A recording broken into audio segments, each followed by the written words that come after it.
구약성경 레위기 23장은 그 여호와의 절기장이라고 그럽니다. 그 여호와의 절기에는 그 7가지 절기가 있습니다. 그런데 이것이 중요한 것은 예수님의 구속 사역의 생애와 일치한다는 것이죠.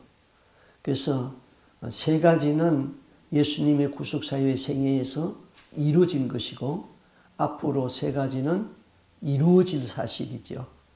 과거의 사실이 예수님의 구속 사역과 그대로 이루어졌다면 앞으로 남은 세계도 그대로 이루어진다. 그래서 레위기 23장은 굉장히 어렵기 때문에 이걸 누가 잘 깨닫게 해주시고 가르쳐 주지 아니하면 스스로 깨닫기에 굉장히 어려운 성경입니다. 여러분들이 집에 가셔서 레위기 23장을 읽어보세요. 이게 무슨 말인지, 이게 정말 우리에게 필요한 것인지 이해가 안 될 거예요. 그러나 말씀을 잘 공부하고 나면은 레위기 23장만큼 또 필요한 그런 성경 말씀도 드뭅니다. 자, 우리가 배웠어요. 그 유월절에 대해서도 배웠고, 무교절에 대해서도 배웠고, 초실절에 대해서도 배웠어요. 그럼 오늘 배울 것은 77절인데요. 77절과 오순절은 다른 절기예요. 오순절은 여호와의 7절기에 포함되지 않아요. 그러나 77절 다음 날이 77절이라는 것은 7일이 7번 간다는 거죠. 그래서 49일이죠. 49일 다음 날이 50일째인데 50일째가 성령 강림 주일이에요. 성령이 오셨어요. 그래서 중요한 것입니다. 자, 우리가 배운 대로 이스라엘의 절기로 이스라엘 달로 1월 14일은 유월절이다. 이스라엘 백성이 애굽에서 노예 생활하다가 탈출해 나온 날이다. 양의 피를 문설주에 발라서 죽음의 사자가 건너뛰었다. 그게 유월절이에요. 유월절 다음 날 15일부터 일주일을 무교병을 먹는 무교절이라고 그랬어요. 무교병은 누룩에 들어가지 아니한 떡을 먹고 썬나물을 먹는 절기죠. 그게 이제 무교절이에요. 그 다음에 이제 무교절이 일주일이니까 그 일주일 안에 분명히 안식일이 한 번 있다고요. 그 안식일 그 다음 날이 바로 초실절이에요. 초실절에는 바로 이스라엘의 곡물 처음 읽는 미리 읽는 날이에요. 초실절에 예수님이 부활하셨다고 성경은 그렇게 증거하고 있어요. 그래서 그것이 초실절입니다. 그다음에 이제 77절은 뭐냐 하면요. 이스라엘이 이제 남북으로 이렇게 나라가 있는데 북쪽이 제일 더워요. 그러면 북쪽이 제일 단이에요. 고을 이름이 단이에요. 거기서부터 곡물을 베면은 뭐 밀이라는 것이 한꺼번에 다 익는 게 아니잖아요. 기후에 따라서 다 다르잖아요. 그러니까 제일 첫 번째 북쪽 단에서 낫을 들고 해가 졌습니까? 해가 졌습니다. 이 낫으로 이 예물을 벨까요? 그 낫으로 그 예물을 베십시오 하는 지난번에 배운 그것이 그걸 이제 단에서부터 시작해요. 그 다음 날은 그 밑에 고을에서 그 일을 똑같이 해요. 이렇게 해서 49일을 세워가면서 곡물을 베면은 제일 마지막이 부엘을 세배가 돼요. 남쪽이 되는 거예요. 남쪽. 남쪽에서 49일째까지 그 행사를 딱 하고는 그 이상이에요. 그리고 50일째 오순절을 지켰다. 그게 이제 77절과 오순절 관계가 있는 것이죠. 자, 예수님은 그 6월절에 희생되어진 어린 양이다. 그리고 부활의 첫 열매로 예수 그리스도가 부활하셨다. 예수님이 부활하시고 이 땅에서 40일 계셨다고 그랬죠. 그리고 40일 지난 후에 감람산에서 이스라엘의 한 500여 형제들이 성도들이 바라보는 데서 성천을 하셨다고 그랬어요. 성천하시면서 예수님이 부탁하셨죠. 예루살렘을 떠나지 말고 내가 약속한 성령을 기다리라. 그렇게 해서 예수님은 성천하시고 이제 그 말씀을 들은 500여 성도 중에 한 120여 명이 예루살렘에서 가까이 있는 그 마가의 다락방에 모여서 열심히 열흘 동안 기도를 했어요. 근데 열흘이 되니까 오순절이 됐는데 그 열흘째 되는 날에 바람 같은 성령, 불 같은 성령이 마가의 다락방에 떨어졌어요. 오순절이죠, 오순절. 예. 자, 그러면 이제 제가 다 말씀한 거니까 여러분들한테 질문을 한번 해보겠어요. 예수님은 부활의 첫 열매로 초실절에 부활하셨어요. 그리고 이 땅에 며칠간 계셨죠? 다 같이 이렇게 대답해 보세요. 40일간 계셨죠. 예. 예수님은 감람산에서 성천하시면서 누구를 기다리라고 그러셨어요? 예, 성령을 기다리라고 그러셨어요. 그래서 마가의 다락방에서 120명의 성도가 전심으로 열심으로 기도하다가 무엇을 받았죠? 성령을 받았어요. 그래서 성령 강림주의라고 그래요. 자, 그러면은 77절은 이제 왜 77절인지 알았어요? 그럼 오순절에 성령이 오셨으니까 오순절은 무슨 말이냐, 무엇이냐? 첫째로 그 율법을 받은 날이에요. 율법을 받은 날. 자, 오순절이 헬라어로는 그 펜테코스테 그러는데 이거는 50일체다. 그런 말이 50일체다. 이스라엘 자손이 애굽에서 홍해를 건너가지고 광야로 나왔어요. 광야에서 50일째 되는 날에 시내산에서 하나님으로부터 율법을 받았다 이거예요. 그러니까 오순절은 율법을 받은 날이다. 그래서 오순절은 율법을 수여받은 기념일이에요. 여기서 이제 아주 중요한 그 신학적인 이론이 나오게 됩니다. 성령은 말씀의 수레를 타고 운행하신다. 오순절에 성령 오셨잖아요. 오순절에 율법을 받았잖아요. 그러니까 하나님의 말씀, 하나님의 성령은 말씀의 수레를 타고 운행하신다. 그 성령은 말씀을 듣는 자에게 성령이 오셨다 그랬어요. 그러니까 성령과 말씀은 아주 밀접한 관계가 있어요. 말씀을 열심히 읽고 연구하면 성령이 역사하게 되어 있고 말씀이 없이 성령 단독으로 역사하지 않는다. 말씀과 함께 역사한다. 그 다음에 이 오순절은 이웃에 대한 그 사랑의 실천 날이에요. 오순절. 그 다음에 이스라엘의 그 초실절이나 밀이나 포도원을 수확할 적에 그 떨어진 이삭이나 포도를 다 따지 말라고 그랬어요. 그거는 고아와 가난한 자, 과부들을 위하여서 남겨두라고 그랬어요. 이것은 이제 가난한 사람들에 대한 배려라고 그랬죠. 우리 성경 말씀을 한번 보겠습니다. 레위기 19장 9절 우리 같이 한번 읽겠습니다. 시작. 너희 땅에 곡물을 벨 때에 너는 반 모퉁이까지 다 거두지 말고 너희 떨어진 이삭도 줍지 말며 그 다음에 신명기 24장 네가 밭에서 곡식을 벨 때에 그 한 무철 밭에 잊어버렸거든 다시 가서 취하지 말고 객과 고아와 과부를 위하여 버려두라. 신명기 24장 21절 네가 포도원에 포도를 딴 후에 그 남은 것은 다시 따지 말고 객과 고아와 과부를 위하여 버려두라. 그럼 오순절 성령이 임한 그 절기에는 초실절 열매를 거두는 그 절기인데 열매를 수확을 할 적에 이삭을 네가 다 줍지 말아라. 반 모퉁이에는 가난한 사람들을 위해서 남겨두라. 포도를 딸 적에는 다 따지 말고 한번 따고 난 다음에는 어디 혹시 안 딴 것이 있는가 살피지 말고 가난한 자들을 위해서 남겨두라. 그러면 이제 추수의 법칙이 있습니다. 추수의 법칙은 4가지가 있는데요. 그래서 스크린을 볼까요? 자, 같이 한번 읽어보겠습니다. 첫째, 가난한 자를 생각하고 반모퉁이에 곡식을 남겨두라. 두 번째는 이삭을 줍지 말라. 세 번째는 곡식단을 묶을 때에 일부러 곡식을 좀 흘려두라. 네 번째, 잊어버리고 따지 아니하는 열매를 살피거나 따지 말라. 그럼 이건 뭘 의미할까요?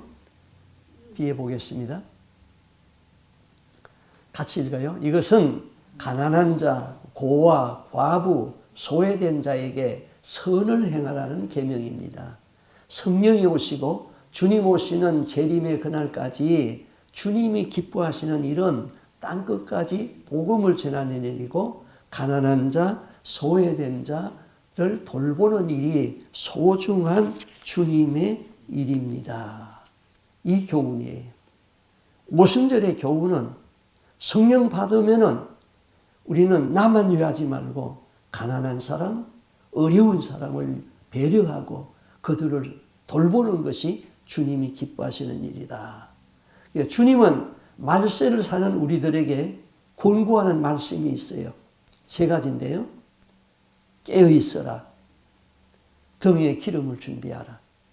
이 말세를 살아가는 우리들에게 주님이 주시는 말씀이 깨어있어라. 등에 준비하라.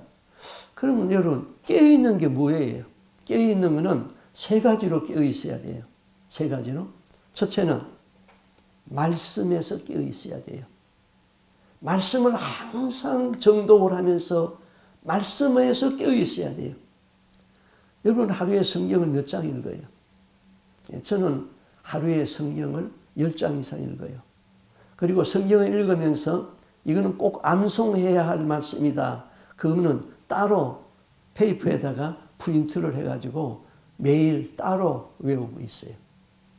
말씀에서 깨어 있어야 돼요. 말씀을 전혀 읽지 않는다. 그건 깨어 있는 사람이 아니에요. 두 번째는 기도로 깨어 있어야 돼요. 기도로. 기도를 얼마나 많이 하는가도 중요하지만은 기도를 얼마나 깊이 하느냐. 그것도 중요해요. 그래서 기도를 적어도 우리 믿는 사람들은 깨어있다고 그러면은 하루에 1시간 이상은 기도해야 됩니다. 하루에 1시간 이상. 그 다음에 세 번째 중요한 것이 선한 행실로 깨어있어라 이거죠. 이 세 가지가 깨어있다는 거예요. 말씀으로 깨어있고, 기도로 깨어있고, 선한 행실로 깨어있어라. 선한 행실을 여러분 어떻게 합니까? 참 선한 행실을 하는 것도 이 시대에는 참 어려워요. 굉장히 어려워요. 그래서 선을 행할 수 있는 기회를 주시고, 선을 행할 수 있는 능력을 주시고, 선을 행할 수 있는 기회를 놓치지 않게 해 주옵소서. 그건 늘 기도해야 돼요. 여러분 어떻게 선을 행해요? 지금 이 시대에. 길거리에 찾아다니면서 구제할 사람을 찾아요. 어떻게 해요? 선을 행할 수 있는 기회가 놓치지 말아야 돼요. 그리고 그 기회를 하나님이 또 주셔야 돼요. 여러분의 자동차 안에는 항상 그림들에게 줄 돈은 항상 넣어가지고 다니세요. 그리고 여러분 자동차 안에는 할 수 있으면은 먹을 것도 상하지 않는 음식으로 넣어가지고 다니세요. 그래서 선행으로 우리가 깨어 있어야 된다. 자, 그 다음에 이제 오순절에 성령이 강림하셨다 그랬어요. 그럼 이 성령이 강림하셨다는 것은 그 기원전 800년에 오순절에 기원전 800년 전에 선지자 요엘이라는 선지자가 있었어요. 요엘이 예언을 했어요. 자, 요엘서 2장 28절 29절에 보면은 이제 성령이 오시겠다고 예언을 했는데 말씀을 한번 읽어보겠습니다. 같이 읽습니다. 그 후에 내가 내 영을 만민에게 부어주리니 너희 자녀들이 장래일을 말할 것이며 너희 늙은이는 꿈을 꾸며 너희 젊은이는 이상을 볼 것이며 그때에 내가 또 내 영을 남종과 여종에게 부어줄 것이며. 예수님이 오시기 전 800년 전에 요엘이라는 선지자가 하나님의 영, 성령을 만민에게 부어주겠다고 약속을 했어요. 근데 그 약속이 이제 예수님이 오셔가지고 예수님이 제자들에게 또 확인을 합니다. 성령이 온다. 성령이 온다. 그 성령은 내가 가야지, 성천해야지 성령이 온다. 그걸 말씀하죠. 자, 요한복음 16장 7절에서 예수님의 제자들에게 부탁을 해요. 같이 읽습니다. 시작. 그러나 내가 너희에게 실상을 말하노니 내가 떠나는 것이 너희에게 유익이라. 내가 떠나가지 아니하면은 보혜사가 너희에게로 오시지 아니할 것이고 가면 내가 그를 너희에게로 보내리라. 또 요한복음 14장 16절에도 말씀했습니다. 같이 읽습니다. 내가 아버지께 구하겠으니 그가 또 다른 보혜사를 너희에게 주사 영원토록 너희와 함께 있으리라 하시리니. 또 요한복음 14장 18절 시작. 내가 너희를 고아와 같이 버려두지 아니하고 너희에게로 오리라. 제자들에게 내가 이제 뭐 십자가에 죽는다. 내가 고난을 받고 그 장로들에게 고난을 받고 십자가를 지고 죽는다. 제자들이 얼마나 불안하겠어요? 그러나 내가 가야지 성령이 오신다. 자, 예수님이 보혜사를 보내준다고 그랬는데, 보혜사라는 말은 그 나를 불러서 내 곁에 계신다 그런 뜻이에요. 성령은 내 안에 계시고 나를 보호하시고 은혜 주시고 나를 깨닫게 해주시는 분이 성령이신데, 예수님이 만약에 이 땅에 육체로 현존하여 계시면은 그 육체를 몸에 입고 있으면은 시간과 공간의 제한을 받게 됩니다. 그러나 성령은 시간과 공간의 제한을 받지 않지요. 우리가 여기서 성령의 역사가 한국에서 동시에 성령의 역사가 일어납니다. 시간과 공간의 제한을 받지 않고 있잖아요. 그런데 예수님이 육신을 입고 있으면은 시간과 공간의 제한을 받아요. 그러니까 내가 떠나는 것이 너희에게 유익하다. 그렇게 말씀하셨죠. 자, 그래서 예수님은 성경은 그렇게 말씀했어요. 나 여호와는 우주에 충만한 하나님이다. 하나님은 우주에 충만하잖아요. 여기도 계시고 다른 교회도 계시고 한국에도 계시고 우주에 충만하신 하나님이시다. 그 다음에 예수님은 승천하시기 전에 제자들에게 말씀하신 대로 예루살렘을 떠나지 말고 기도하라. 그렇게 성령을 기다리라 말씀했어요. 사도행전 1장 4절 5절 말씀이죠. 같이 한번 읽습니다. 시작. 사도와 함께 모이사 그들에게 분부하여 이르시되 예루살렘을 떠나지 말고 내게서 들은 바 아버지께서 약속하신 것을 기다리라. 요한은 물로 세례를 베풀었으나 너희는 몇 날이 못되어 성령으로 세례를 받으리라 하셨느니라. 자, 예수님이 성천하면서 부탁했어요. 그래서 제자들이 이제 마가의 다락방에 모여서 열심히 기도를 합니다. 열흘 지나니까 오순절이 되었어요. 성령이 임했죠. 사도행전 2장 1절에서 4절 말씀 같이 읽습니다. 시작. 오순절 날이 이미 이름에 그들이 다 같이 한 곳에 모였더니 하늘로부터 급하고 강한 바람 같은 소리가 있어 그들이 앉은 온 집에 가득하며 마치 불의 혀처럼 갈라지는 것들이 그들에게 보여 각 사람 위에 하나씩 임하여 있더니 그들이 다 성령의 충만함을 받고 성령이 말하게 하심을 따라 다른 언어들로 말하기를 시작하니라. 자, 오순절 날이 이름에 저희가 다 같이 한 곳에 모였더니 그랬어요. 그 한 곳이 어디죠? 마가의 다락방이에요, 지금. 거기 아마 다락방이 상당히 넓었던가요. 한 120명이 거기 모였어요. 예수님 생전에 그 마가의 집, 마가의 어머니가 굉장히 신앙이 좋았거든요. 그 집을 공개해서 거기서 만찬석도 하고 거기서 말씀을 가르쳤어요. 마가의 다락방에 모여서 열심히 기도했다. 성령이 오셨다 그런데, 근데 그 뒤에 5절 말씀을 제가 읽어드릴게요. 4절까지 읽었어요. 그때에 경건한 유대인들이 천하 각국으로부터 와서 예루살렘에 머물러 있더니, 자, 경건한 사람들이 왜 예루살렘에 왔어요? 오순절을 지키기 위하여서 예루살렘에 모였어요. 그런데 6절에 이 소리가 나매 큰 무리가 모여 각각 자기 방언으로 제자들이 말하는 것을 듣고 이 소리가 나매 무슨 소리가 났을까요? 자, 지금 마가의 다락방이라는 한 장소에 모였는데 예루살렘에 경건한 사람들이 도시에 많이 모였는데 이 소리가 났다. 바로 성령이 임하는데 마가의 다락방 호기만 임한 것이 아니고 성령이 임하는 소리가 얼마나 꽝 하고 막 내려쳤는지 예루살렘이 다 들어버렸어요. 이게 어디서 났지? 이 소리가 뭐야?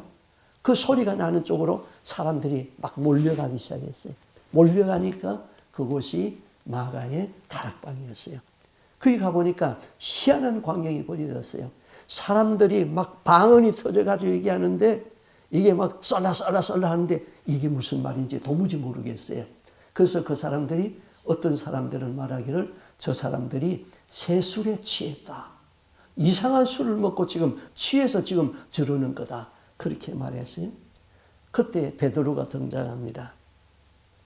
베드로가 등장해가지고 갑자기 마가의 다락방에서 이 소리가 났고 많은 사람들이 거기에 몰려드는데 새술에 취했다고 막 그러는 사람도 있고 그러는데 베드로가 나와서 설교를 하는 겁니다. 세번역 성경으로 조금 쉽게 읽어드릴게요. 베드로가 지금 그 문 앞에 모여있는 많은 사람에게 설교하는 겁니다. 유대와 예루살렘에 사는 모든 분들이여 제가 여러분에게 이것을 설명해 드리겠습니다. 이 사람들은 술 취한 것이 아닙니다. 이제 겨우 아침 9시잖아요. 요엘 선지자가 이미 예언했습니다. 내가 나의 영을 육체에 부어주리니 너희 자녀들은 예언하리라. 주의 이름을 부르는 자는 구원을 얻을 것이라 하지 아니했습니까? 요엘 선지자의 예언이 지금 마가의 다락방에 임해서 성령이 임했다. 그것이 지금 이 사람들이 말하는 것이지 지금 아침 9시인데 아침 9시부터 술 취하는 사람이 어디 있습니까? 성령을 따라서 말하는 것입니다. 그렇게 베드로가 설교를 했어요. 자, 이와 같이 오순절에 이제 성령이 임하니까 신약의 교회가 탄생하게 됩니다. 신약의 교회. 자, 성령이 임함으로 이제 교회가 그때부터 탄생했어요. 이때부터 예루살렘 교회가 탄생하고 거기서부터 많은 사람이 자꾸 퍼져나가서 오늘날 세계의 교회가 이와같이 형성되었어요. 그래서 오순절에 신약의 교회가 탄생되었다. 그런데 이 오순절에는 특별히 떡 두 덩이를 하나님께 드리라고 그랬어요. 레위기 23장 16절 17절인데 한번 같이 읽습니다. 시작. 제7안식일 이튿날까지 합 50일을 계수하여 새 소재를 여호와께 드리되 너희 처소에서 에바 10분의 1로 만든 떡 2개를 가져다가 흔들지니 이는 고운 가루에 누룩을 넣어서 구운 것이요 이는 첫 요제로 여호와께 드리는 것이며. 자, 이거를 이제 신약에서 고린도전서 12장 13절에서 떡 2개가 무엇인가 이걸 설명을 했어요. 같이 읽습니다. 우리가 유대인이나 헬라인이나 종이나 자유자나 다 한 성령으로 세례를 받아 한 몸이 되었고 또 다 한 성령을 마시게 하였느니라. 자, 50일에는 무교절에는 누룩이 들어가지 않은 떡을 먹으라고 그랬어요. 그는 순수한 예수님과의 연합이라고 그랬어요.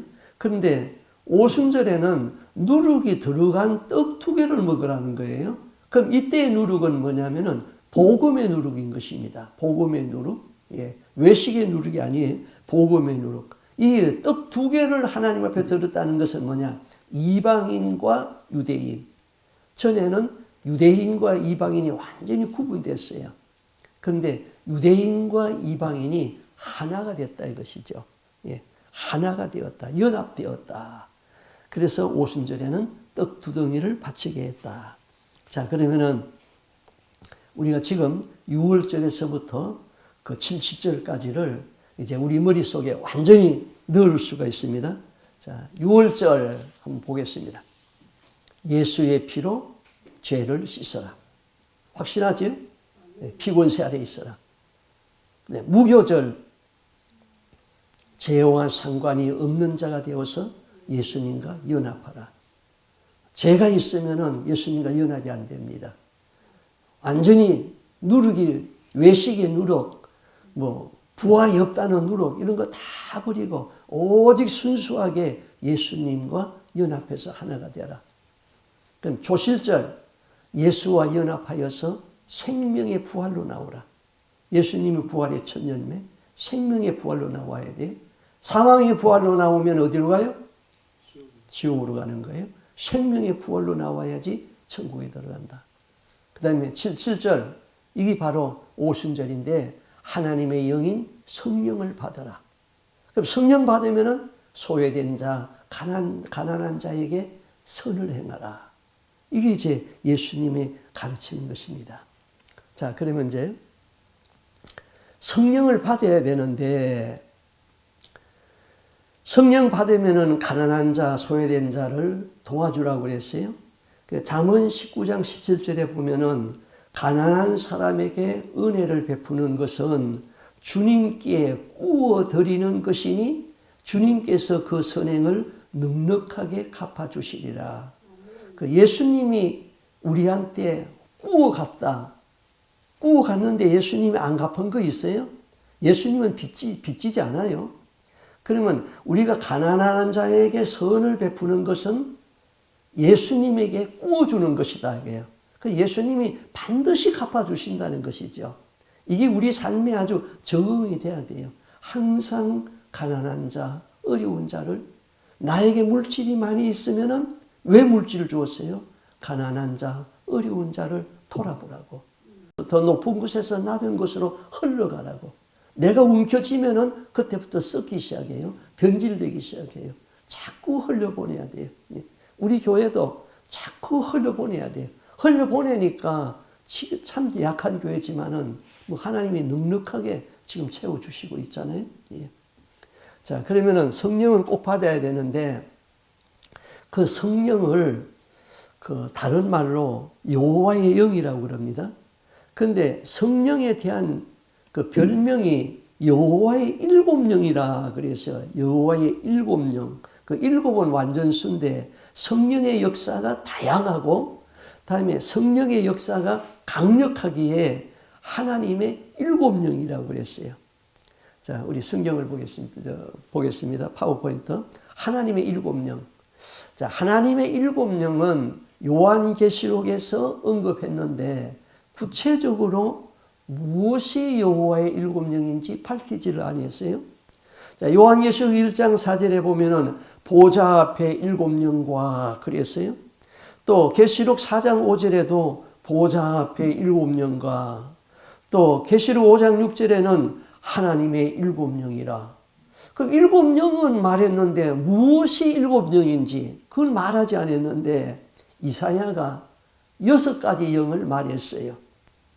자, 이사야 11장 2절 같이 읽습니다.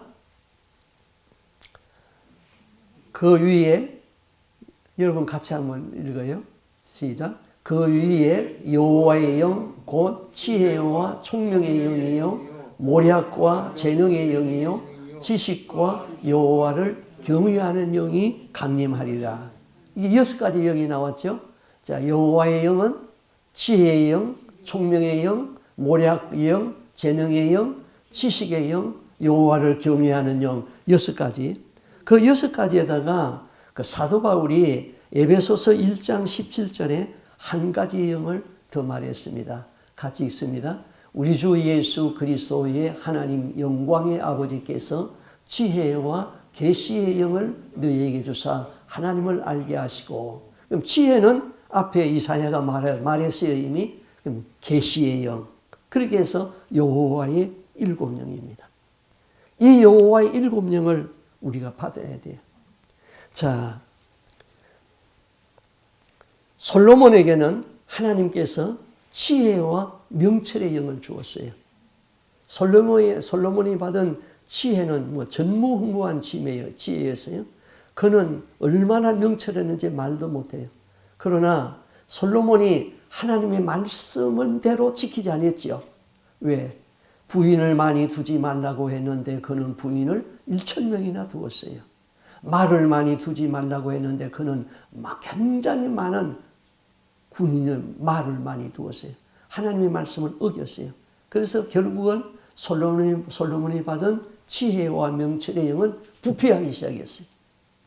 끝에 가서는 부인들의 말을 듣고 그만 이방신을 섬기게 되었어요. 자기는 섬기지 않았지만은 그 부인들의 말을 듣고 이방신을 섬길 수 있는 신전을 섬겨줬어요. 하나님이 진노하셨잖아요. 그 나라가 갈라졌잖아요. 그거는 솔로몬이 받은 그 지혜와 명철의 영이 타락해져서 부패해졌기 때문에 그렇게 됐어요. 그런데 지혜와 총명과 모략과 재능의 영을 받은 사람이 구약시대에 또 한 사람이 있는데 이 사람은 정말로 훌륭한 사람이었어요. 그 사람이 누구냐면은 부살렐이. 부살렐이 누군가? 훌의 손자예요. 훌의 손자예요. 그러면 훌이라는 사람은 누구죠? 모세가 아말렉과 싸울 적에 모세의 손을 양쪽에 잡아준 사람이 누구죠? 아론과 훌이에요. 그 훌의 손자에게 하나님께서 특별히 그 부살렐인데 여러 가지 지혜를 주었어요. 지혜, 총명, 모략, 재능을 다 주었어요. 자, 제가 성경을 출애굽기 35장 30절 이하의 말씀입니다. 읽어드릴게요. 하나님이 부살렐을 부르시고 하나님의 신을 그에게 충만하게 하사 지혜, 총명, 지식으로 여러 가지 일을 하게 하였다 그랬어요. 하나님의 성전에 법궤도 있고 그다음에 번제단도 있고 금등대도 있고 제사장이 입는 거룩한 옷도 있고 이런데 이게 다 누구의 손에 의해서 만들어졌냐면은 부살렐에 의하여서 만들어졌어요. 그러니까 부살렐은 나무를 자유롭게 다룰 수 있는 목수요. 철과 그 다음에 동을 다루는 재련사요. 또 금과 보석을 세공할 수 있는 세공기술자요. 옷을 제대로 다 재단할 수 있는 재단사요. 이 사람은 이런 지혜, 총명, 모략, 재능을 다 받은 사람이 다 받아서 끝까지 하나님께 영광을 위하여서 쓰임받아요. 솔로몬보다 더 위대한 사람이 바로 훌의 손자 부살렐이었다. 처음 듣는 얘기죠. 우리는 솔로몬이 위대하지만은 솔로몬의 지혜는 마지막에 부패해버렸어요. 타락했어요. 그러나 부살렐은 끝까지 하나님의 손에서 영광을 드러낸 사람이죠. 자, 여러분이 기도할 적에 자녀들을 위해서 기도 많이 합니다. 그 자녀들을 위해서 기도할 적에 다니엘과 같은 사람이 되게 해주세요. 바울과 같은 사람이 되게 해주세요. 다 중요해요. 다니엘과 같은 사람이 되려면은 다니엘이 받은 영광만 생각하지 말고 다윗과 같은 사람이 되려고 그러면은 누구를 만나야 돼? 거장 골리앗을 만나야 돼. 골리앗을 만나기 전에는 다윗이 될 수가 없어요. 그러나 우리는 거장 골리앗을 만나는 것은 생략하고 다윗 같은 위대한 사람. 그 기도도 중요하지만요. 더 중요한 것은 여호와를 경외하는 영을 주시옵소서. 자녀들을 향하여서 기도할 적에 이 자녀에게 여호와를 경외하는 영을 주시옵소서. 그게 필요한 것이죠. 머리가 아무리 좋아도 공부를 잘해도 하버드 대학을 수석으로 졸업해도 그 머리 가지고 타락해버리면은 여호와 경외하지 아니하면은 아무것도 아니에요. 그러나 여호와 경외하는 영을 받은 사람은 위대한 일을 할 수 있고 하나님의 영광이 도구죠. 그 다음에 목회자들을 위한 기도는 뭡니까? 계시의 영을 주옵소서. 지혜와 계시의 영을 주옵소서. 저희 손주가 5이에요. 5인데 제가 기도하는 것은 2가지를 꼭 기도합니다. 저들에게 여호와 경외하는 영을 주시옵소서. 또 한 가지 제목은 분명히 저 5 아들 중에 자기 아버지도 목사고 장인도 그쪽 교회도 목사고 저도 목사고 그러니까 분명히 그 중에 하나님의 종이 한 사람은 나올 텐데 그에게는 지혜와 계시의 영을 허락해 주옵소서. 저는 그걸 늘 기도하고 있습니다. 자, 우리가 특별히 기도해야 될 것, 여호와 경외하는 영을 구하세요. 철학 박사, 신학 박사, 이거 주님과 아무런 관계가 없는 거예요. 그러나 여호와 경외하는 영을 받은 사람은 누구나 주님이 기뻐하고 주님의 영광을 나타나게 되죠. 자, 그러면은 우리가 죄에서 떠나게 하는 것은 하나님을 경외하는 마음이에요. 여호와 경외함이 없는 것이 악하다 그랬어요. 구약 성경에 보면은 여호와 경외하는 마음이 없는 것이 악하다. 출애굽기 20장 20절에 보면요. 모세가 백성에게 이르되 두려워 말라. 하나님이 강림하시면 너희를 시험하고 너희로 경외하여 범죄하지 않게 하려 함이니라. 하나님을 경외하는 마음이 있으면 범죄하지 않는다. 신명기 10장 12절에 이스라엘아 네 하나님 여호와께서 너에게 요구하는 것이 무엇이냐? 곧 네 하나님 여호와를 경외하여 그 모든 도를 행하고 하나님을 경외해야지 하나님의 말씀에 도를 순종한다 이것이죠. 자, 그러면은 여호와 경외하는 사람이 받는 복이 몇 가지 있는데 그걸 간단히 소개해 보겠습니다. 첫째로 여호와를 경외하면은 천사가 보호하여 줍니다. 시편 34편 77절을 우리 같이 한번 있습니다. 시작. 여호와의 천사가 주를 경외하는 자를 둘러 진치고 그들을 건지시는도다. 하나님을 경외하면은 천사가 그를 둘러 진치고 보호하신다. 그 다음에 하나님께서 필요한 것을 공급해 주십니다. 시편 145편 19절 같이 있습니다. 시작. 그는 자기를 경외하는 자들의 소원을 이루시며 또 그들의 부르짖음을 들으사 구원하시로다. 그 다음에 하나님이 보호해 주세요. 시편 111편 11절 시작. 여호와를 경외하는 자들아 너희는 여호와를 의지하여라. 그는 너희의 도움이시요 너희의 방패심이라. 그 다음에 하나님과 친밀함이 있어요.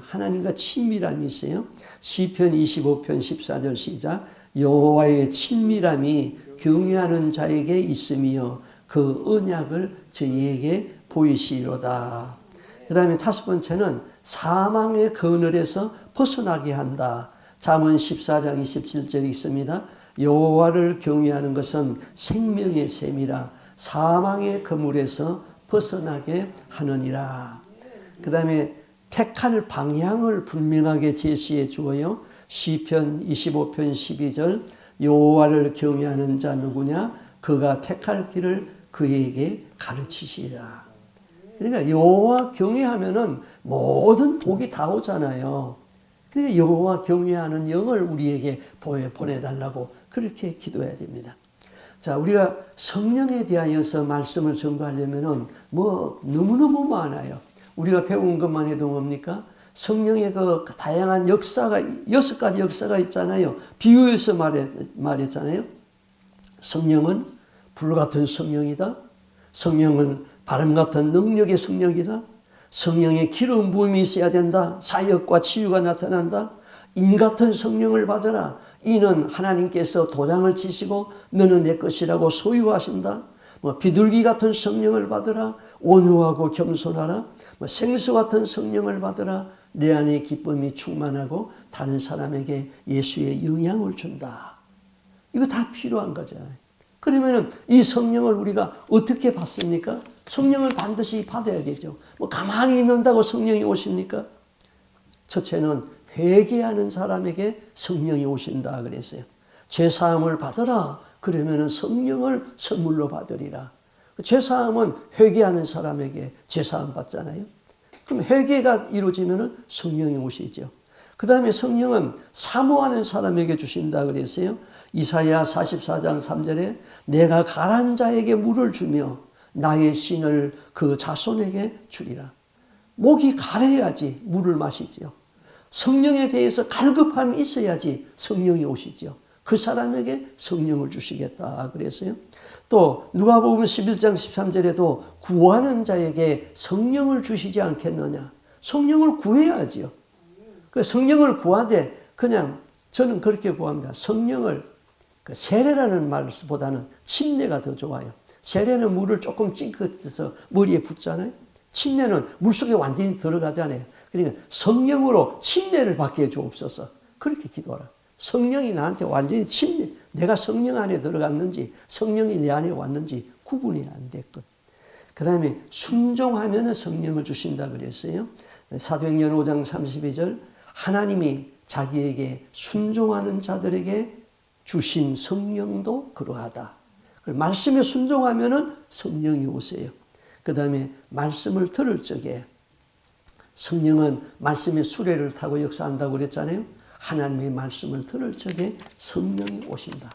성령에 대해서는 제가 성령에 인침받은 저 뒤에 책 있죠. 그것도 좀 읽어보시고 부살렐에 대하여서는 거기서 내가 만나고 그 책에 다 있는 내용이에요. 여러분들이 다 읽으신 줄 알고 있습니다. 자, 그러면은 지금까지 이제 배운 거에 대해서 우리 스크린을 한번 보겠습니다. 우리 다 같이 한번 읽고 말씀을 마치겠습니다. 자, 시작. 예수의 피로 죄를 씻자. 죄와 상관이 없는 자 되어서 예수님과 연합하자. 하나님의 영인 성령을 받자. 소외된 자, 가난한 자에게 선을 행하자. 여호와의 7영을 구하라. 특별히 여호와 경외하는 영을 구하자. 아멘입니까? 아멘. 아멘. 기도합시다. 우리 하나님 아버지, 여호와의 7 절기에 대하여서 우리가 말씀을 상고하고 있습니다. 주님께서는 이 땅에 우연히 온 것이 아니고 하나님의 경륜과 뜻에 따라서 이 땅에 육체의 몸을 입고 오셨습니다. 하나님 여호와의 7 절기는 예수님의 구속 사역과 일치하기 때문에 예수님이 지금까지 이뤄놓으신 일이 여호와의 절기 속에 다 있고 앞으로 이루어질 세계의 절기도 여호와의 구속 사역 속에 있는 것을 믿습니다. 기도합니다. 우리가 예수의 피로 날마다 씻음받게 해주시고 예수의 피권세 안에 있게 하여 주시옵소서.